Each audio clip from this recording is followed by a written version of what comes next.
Daily Gathering, Daily Maverick, The Gathering. I think it's great to see the eNCA here, particularly after that horrid piece of journalism on Joseph Matunjwa the other night. I think they could maybe make their amends and be one of the broadcasters that show this documentary. It's going to be a tough job to get this documentary shown on TV for a number of reasons. I think many of us, for the 16th of August 2012 was an unimaginable event, very hard to come to terms with as individuals, as a nation. And I think it's taken a couple of years before we're actually ready to know what happened. And I don't really want to talk today too much about the documentary, because the documentary is really a real-time story about what happened. 7 days from the strike until the massacre itself, the postscript of the film being just some of the consequences to the characters and the unions involved. The question, but I think I really want to speak about why it happened. But before I do that, I just want to give a very brief summary of actually what went down. The mine workers were simply asking for dialogue. They had been negotiating for a number of years as rock drillers outside of the trade union, the NUM. And rock drillers had formed these committees in a number of mines because they were feeling unrepresented. And their campaign really was a campaign to try and close the wage gap underground as far as they could. And the platinum mine owners and other mine owners were willing to engage and did engage with these mine workers and did negotiate particular deals. Now, but why is this happening? Because in 2012, we saw 90 strikes, 45 of them in Caltech, half of them unofficial. We saw workers losing faith in their trade union leaderships, their trade union structures. The distance, the social distance, which Ravi was speaking about, and in many ways has been penalized for, between the leadership and the members. And these workers, 100,000 plus of them, basically involved in do-it-yourself reformism, losing faith in the institutions, their own institutions, and the African National Congress, and doing so with the threat of being dismissed. That's what unofficial action includes. But they were quickly criminalized, and that language begins, that begins with discourse. You know, these are illegal strikes. These strikes are not illegal. They are not a criminal offense to go out, walk out of your work without your union support. The first instance we see is the mine owners, Bernard McQuena, a former Catholic priest and an adherent to the Black Consciousness movement, actually say, we don't know who these workers are. We don't know what they're demanding. We haven't got a clue what these people, who they are and what they're on about. A clear lie. Secondly, they're told, we can no longer negotiate with you as a workers' committee, even though there's lots of precedent before it, and they're told to go to the NUM office. At the NUM office, the NUM admit to coming out and opening fire on this crowd. They insist that they're doing this in self-defense. The long and short of it, 2 workers are shot in the back and hospitalized. Most workers feel that 2 have been killed by their own union. most of these workers are from the NUM. They group at the mountain when the company locked them out of the stadium, and they ensure that they don't get into the stadium by firing at them. The following day, 2 security guards are killed when they're sent out to confront when 5 security guards are sent out to confront a couple of thousand workers. The workers are told that the workers tell us that they were fired upon by these security guards. It's clear when you've got that number of workers and you're fired upon, the workers went on and attacked them, and we can't condone that. It's absolutely grisly the way they were killed. What then goes on is a group of 200 mine workers ambushed, really, by 200 armed police. Stun grenades are thrown at them, tear gases tear gassed, and in the melee, 3 strikers are killed and 2 policemen. Now, by the end of the 13th, we see a death toll now of 10 people. And nothing really happens other than Joseph Mutunjwa and Senseni Sakwana, the president of NUM, addressing the workers at the mountain, pleading them to leave the mountain. But what was so life-threatening about a group of workers sitting on a mountaintop demanding that their management dialogue with them, that the management recognize them as their workers and continue some level of negotiation? This is simply what they were demanding. And for that, on the 14th of August, we now have evidence of a transcript taken by Lon Min of a meeting between the provincial commissioner and the same Bernard McQuenna, the Catholic priest formerly in the Black Consciousness movement. And in that meeting, it's a long transcript, but just to summarize, they plan to how they can break this strike. Talk about the opportunism of political leaders, critical of the ANC. Malema's mentioned, Godi's also mentioned, and I'm sure they're worried about our comrade Vavi as well, because what had happened 6 months before was at Implats, the second largest platinum producer, the company decided in its wisdom to grant an increase to the qualified miners, the mine officials who have blasting certificate, an 18% increase in order to keep them in their jobs and stop them moving from, there's a shortage of qualified miners, mine officials. The workers demanded, everybody underground demanded the same, and there was a month-long strike where 4 people were killed and was finally resolved by the company conceding to giving everybody an 18% increase.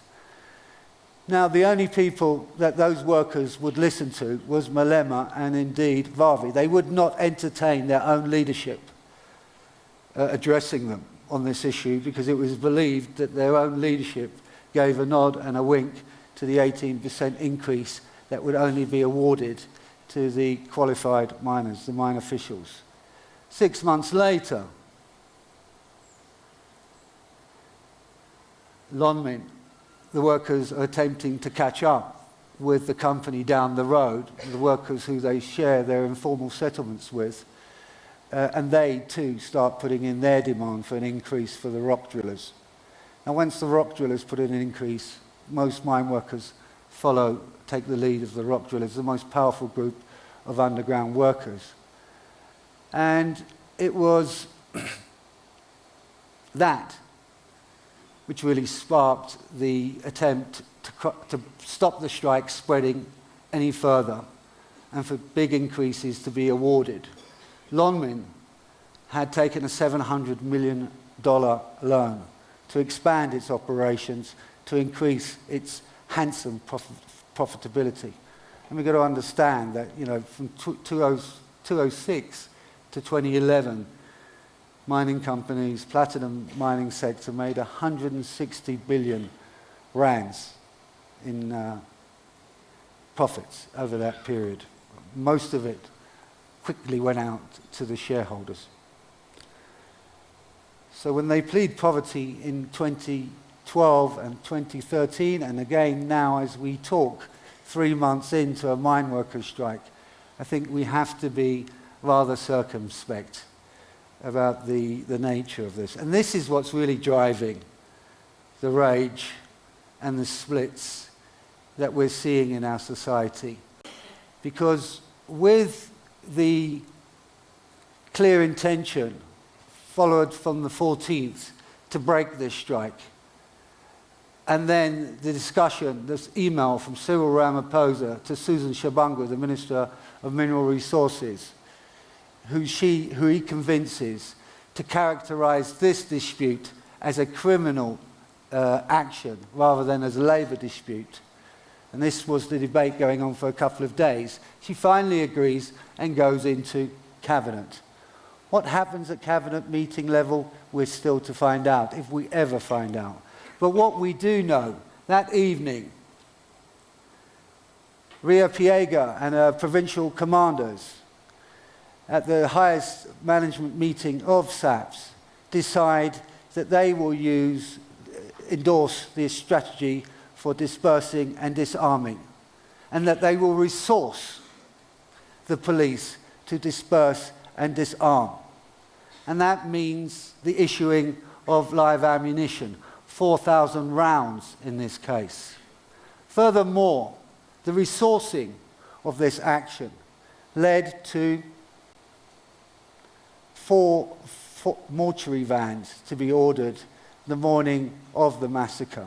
Each van holding up to 8 bodies, a ghastly figure of 32 bodies can be calculated. And really, if there's any statement of intention, there it is, with the mortuary vans and the live ammunition. Now, when workers see and understand that their own government, which they've catapulted to power, is prepared to openly side with the international corporations, it doesn't take much for them to break, as they did and as they are. The 2012 strike wave, I believe, was the beginnings, the clear evidential beginnings of a generational revolt that we're facing in South Africa. The people who led those strikes were young workers, were workers often that never joined NUM because they saw how NUM had been operating in the years preceding. They didn't see it as a union. They didn't see it as an organization that represented them. It was dominated by people at management level, their union leaderships. Band C. And the alienation with the unions then spread into an alienation with the African National Congress, who failed to provide jobs and have been clearly implicated in a whole level of corruption scandals. Now, it's not enough to say, I believe, the conventional wisdom. The problem is with the leadership. It's not. It goes far deeper. The rot has set in to the African National Congress as it set in with our trade unions. Trade unions that have been corporatized, that began to work very much hand in hand with the capitalist agenda, working too closely with management and failing to represent their workers. And that's the same that's happened to the African National Congress. It's been corporatized. It's been captured by the captains of industry that it's helped to create through the black economic empowerment policy. The ANC now, I believe, is under the thrall of those handful of billionaires, rand billionaires, that we all know in South Africa. And this is what lies at the tension and led to the split, the fault lines that we're presently seeing in South Africa. Can it be reformed? Not while it's in power. Certainly not. I think the only chance that it has of reforming itself is in opposition, where it's faced to ask the very hard questions: what happened to that vibrant, courageous, heroic movement that challenged apartheid and was able to present a promise of a better future for all? It's failed to do that. What we've seen is a society where the gap between the rich and the poor has got bigger, where the gap between the rich, the black and white, has got wider, where despite the fact that most of our people no longer face abject poverty,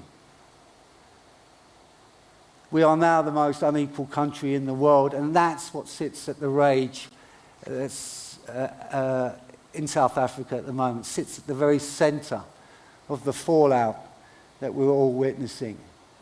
And because when you're excluded from the economy, when you're felt like you don't belong, you're told through policy formulation and policy action and implementation that you really don't have a place, you don't have a hopeful future in South Africa, then contempt becomes the order of the day. And that's why I think our rates of violent crime, aggravated robbery, still remain the highest they do, as high as they do. We thought it was going to be a spike that happens when we transition from authoritarianism to a democracy. It didn't come down again. And I think that this is also clear evidence of the crisis we're facing. So where do we go from here? And I think the only options we have is to, as Democrats, as people with conscience, is to build our independent media, build our independent voice, in whatever way that means. And that means actually standing up and standing outside of the African National Congress and building something new. So I'm fully behind, my last point, I'm fully behind the initiative that Ronnie Casrills has initiated to either spoil your vote or vote tactically to make sure that we give our ruling party the bloody nose it deserves after the massacre of Marikana. Thank you. Know more about your world. eNCA.com